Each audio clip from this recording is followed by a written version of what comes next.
आहे. मूळ संख्या म्हणजे काय? ज्या संख्येला स्वतः आणि एक न भाग जातो, ज्या संख्येचे दोनच अवयव असतात, स्वतः आणि एक, अशा संख्येला म्हणायचं मूळ संख्या. मग तुम्हाला नवोदयमध्ये असा प्रश्न येऊ शकते 1 ते 100 मध्ये किंवा 1 ते 10 मध्ये, 11 ते 20 मध्ये एकूण मूळ संख्या किती?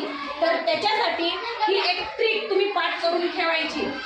डीडी, बीबीसी, बीबीसी आणि बीए. आपल्या एबीसीडी मध्ये अल्फाबेटमध्ये सगळ्यात पहिले ए येते 1 नंबरला, म्हणून आपण त्याला 1 नंबर दिला. बी दुसऱ्यांदा येते, त्याला 2 दिला. सी तिसऱ्यांदा येते, त्याला 3 नंबर दिला. डी चौथ्यांदा येते, म्हणून त्याला 4 नंबर दिला. तर मग आता काय करायचं?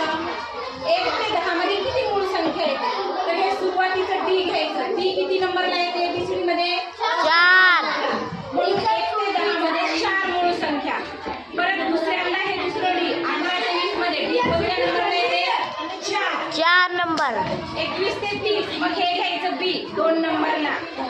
31 ते 40 2, बी 2 नंबरला येते म्हणून. सी 3 नंबरला येते 3 नंबरला म्हणून 3. 51 ते 60 नंतर हे घ्यायचं बी 2 नंबर. बी 2 नंबरला येते, 2 घ्यायचं. सी 3 नंबर, बी 2 नंबर आणि ए 1 नंबर. म्हणजेच काय